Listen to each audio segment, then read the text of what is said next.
Drones, ces engins que vous avez vus au journal de 20 h pour leur utilisation militaire ou utilisés par les paparazzis pour faire des photos volées de stars, pour s'amuser avec les air drones de Parrots. Bref, ce mot drone est utilisé dans des domaines d'application très larges et bien plus encore, comme vous allez pouvoir vous en rendre compte. Est-ce qu'à la fin vous direz encore drone? Rien n'est moins sûr. Nous sommes au Mondial du modélisme. Bienvenue dans le nouveau reportage de la Amalgame Z.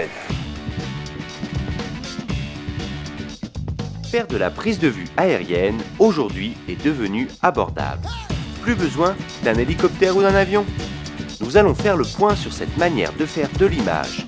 Quel type de machine volante est adapté à la prise de vue? Quels peuvent être les domaines d'exploitation du drone civil? Comment débuter? Est-ce que cette pratique est légale en France? Mais tout d'abord, quelques définitions concernant ces termes barbares que sont drone et FPV. Donc un drone, c'est un aéronef, ça peut être un multirotor, avion, hélicoptère, ballon, il y a énormément de possibilités. Et c'est une machine qui a une électronique embarquée, qui a des automatismes en fait. Ça peut avoir une stabilisation, un retour vidéo, on peut gérer du multipoint, des waypoints. Le drone, tout de suite on pense militaire. Et il y a énormément d'autres applications. Le drone, c'est très très généraliste.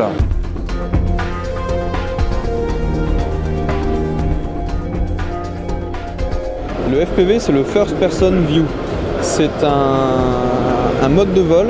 Il y a une caméra embarquée sur le modèle. On vole avec un écran ou des lunettes de vol en immersion. On voit ce que voit le modèle. C'est-à-dire qu'on ne regarde plus le modèle, mais on regarde la caméra. Et on pilote comme si on était dans le cockpit du modèle de l'avion, de la voiture ou de quoi que ce soit.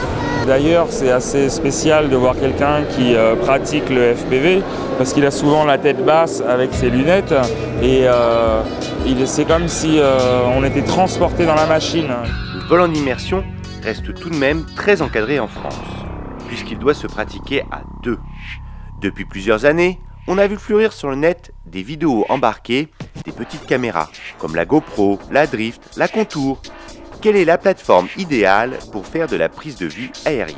L'avantage d'un avion par rapport à un multicoptère ou un drone multicoptère, c'est qu'on va pouvoir voler sur des trajectoires rectilignes et relativement vite. L'inconvénient, c'est que justement, on ne peut pas faire de stationnaire. On est toujours en mouvement, on a toujours un cap à donner. Le gros avantage de l'avion, c'est la distance, la stabilité sur le vol. Si on a un long travelling dans la campagne à faire, par exemple. L'avantage d'un hélicoptère, c'est que justement, on peut aller en vol droit rectiligne rapide, comme un avion, et on peut aussi faire du stationnaire. L'inconvénient d'un hélicoptère, c'est que c'est quand même un peu plus contraignant, un peu plus touchy à piloter. C'est moins stabilisé, en tout cas c'est plus difficilement stabilisé, où il faut plus d'électronique qui coûte plus cher pour la stabiliser. Une tête de rotor hélico, c'est composé d'une trentaine de pièces. Il faut régler les jeux, régler les débattements, la programmation radio, c'est extrêmement compliqué. Aujourd'hui, le multirotor avec les progrès de l'électronique, ça permet d'avoir une machine très stable, quasiment 2 boîtes de série. Et on peut déjà se faire plaisir très facilement. On peut faire un vol relativement rapide, il sera moins rapide qu'un hélico ou moins rapide qu'un avion, mais on peut faire quand même un vol rectiligne, un point A, un point B. Et on peut surtout faire du stationnaire et c'est beaucoup plus, on a beaucoup moins de risques avec un multicoptère qu'avec un hélico. La plateforme la plus polyvalente reste le multirotor, pour sa stabilité, sa sécurité, sa facilité d'utilisation et de maintenance.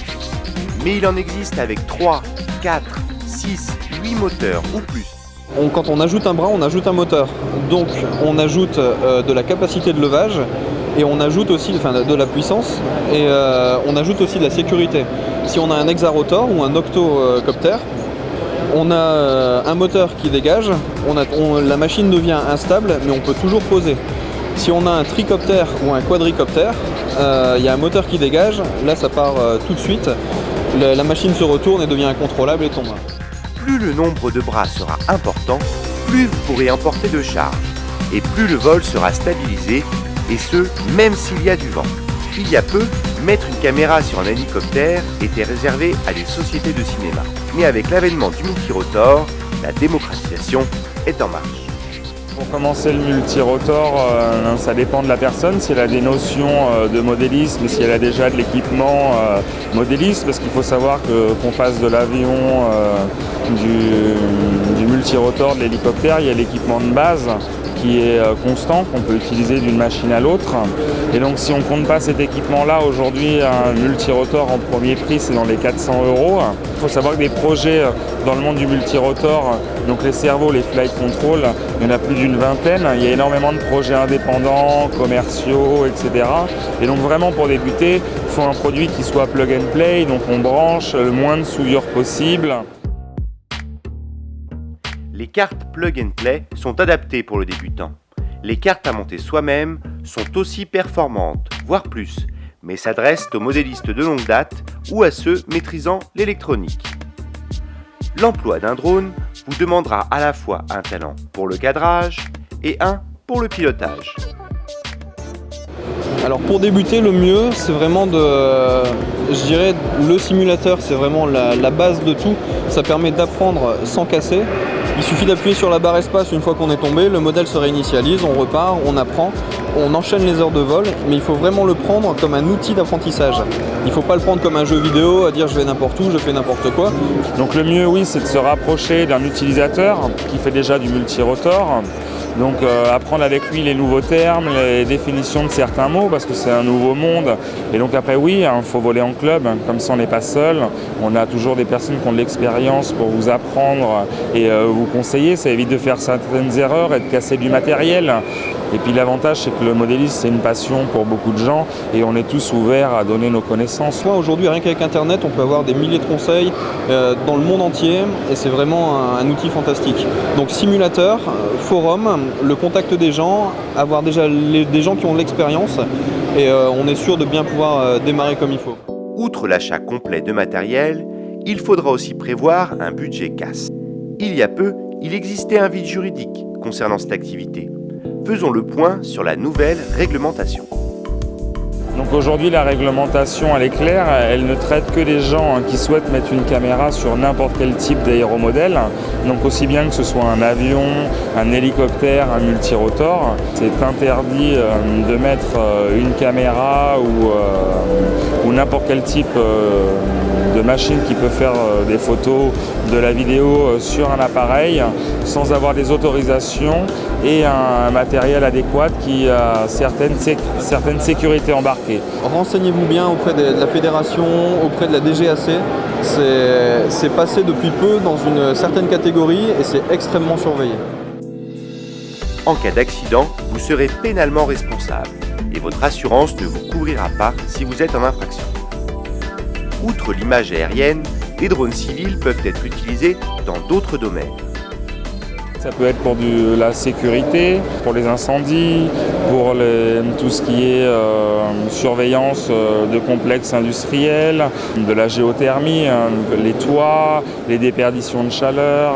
Il y a les endroits où on ne peut pas aller l'homme aussi. C'est plus simple d'envoyer une machine qui ne prend pas beaucoup de place et qui peut évoluer dans l'air. Ça peut être de la surveillance d'ouvrages d'art comme des ponts. Il y a eu le viaduc de Millau qui a été pris en photo récemment pour surveiller justement les pilasses en béton, pour voir s'il n'y a pas des fissures, voir l'état du béton. Ça apporte un confort d'utilisation qui est énorme. Je pense que si on s'asseyait autour d'une table, on pourrait discuter pendant des heures des domaines d'application des drones, parce que justement on est en train de se rendre compte que ça peut servir à énormément de personnes dans énormément de domaines. L'utilisation des drones civils est un marché en pleine expansion. Il est d'une part économique et permet de faire de l'image aérienne à moindre coût, et écologique, puisqu'il n'utilise pas d'énergie fossile. Voilà, j'espère que ce sujet vous a plu. Nous tenons particulièrement à remercier FPV Forever pour la réalisation de ce sujet. N'hésitez pas à vous rendre sur les forums dédiés pour y poser vos questions et vous renseigner. Au revoir.